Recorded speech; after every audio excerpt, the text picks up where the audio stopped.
సభను ఏర్పాటు చేసుకున్నామో, ఏ సమస్యనైతే రాష్ట్ర ప్రభుత్వానికి విన్నవించాలనుకున్నామో ఆ సమస్యను ఈరోజు కేంద్ర ప్రభుత్వానికి కూడా విన్నవించాలనే ఒక సదుద్దేశంతో బాబురావు గారి అధ్యక్షతలో ఢిల్లీలో ఇంతవరకు ఎక్కడ భారతదేశంలోనే లేని ఒక మహాసభను మనం ఇక్కడ ఆదివాసుల ద్వారా నిర్వహించడం అనేది జరిగింది. ఆయా జిల్లాల నుంచి, రాష్ట్రాల నుంచి ఇక్కడికి గోడు, నాయకబోడ్, కోయా, ప్రధాన్, కోటి, ఆంధ్ర, కొలాం, చెంచు కాకుండానే ఇక్కడ చుట్టూ రాష్ట్రాల నుంచి బిల్గోండు, భగత, కొండరెడ్లు, వైజాగ్ నుంచి ట్రైన్లలో పడి నానా కష్టాలు పడుతూ మీరు ఈ సభకు విచ్చేసి భారతదేశంలోనే సమస్య,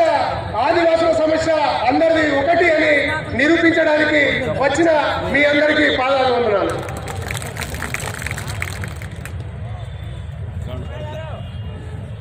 ఈరోజు బాబురావు గారి కోరిక, లక్ష్య సాధన ఒకటే, లంబాడాలను అడ్డదారిన వచ్చిన ఎస్టీ జాబితాలో చేర్పించడము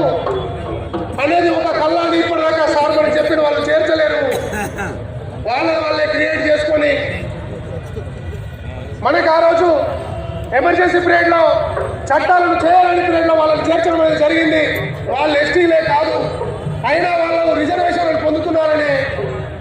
ఈ ఏదైతే సాంకేతికం ఉందో ఇక్కడ కేంద్ర ప్రభుత్వానికి,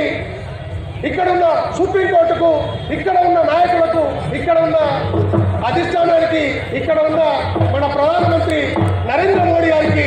తెలియవలసిందిగా చేయాలని చెప్పే ఈ సభను మనం ఈరోజు ఇంత విజయవంతం చేయబోతున్నాం.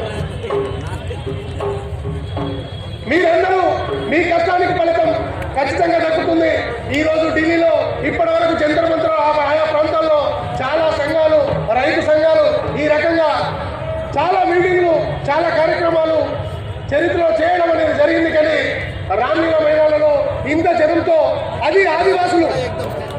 రెక్కాడితే కానీ డొక్కాడని ఆదివాసులు ఈరోజు పెద్ద మొత్తంలో ట్రైన్లలో, ఫ్లైట్లలో ఎప్పుడు చూడని విధంగా వారికి తెలియని ఢిల్లీని కూడా ఈరోజు వారు ఢిల్లీ ప్రాంతానికి వచ్చి ఆయా రైల్వే స్టేషన్లో కానీ, ఎయిర్పోర్ట్లలో కానీ, బస్సులలో కానీ, ఇటు బళ్ళలో కానీ పెద్ద ఎత్తున వచ్చి ఈ సభను విజయవంతం చేసినందుకు మీ అందరికీ మరొకసారి ధన్యవాదాలు తెలుపుకుంటూ, మన సమస్యను ఇటు బాబురావు ద్వారా ఇక్కడ ఆధార్ సొసైటీ పెద్ద ఎత్తున మనకు కోర్టుకు వేయడం జరిగింది. త్వరలోనే తీర్పు వచ్చి మనకు సరైన న్యాయం జరిగి చట్టతో పద్ధతులు నమ్మడాలను ఇక్కడున్న కేంద్ర ప్రభుత్వం కానీ, అటు రాష్ట్ర ప్రభుత్వం కానీ తరిమి కొట్టాలని చెప్పి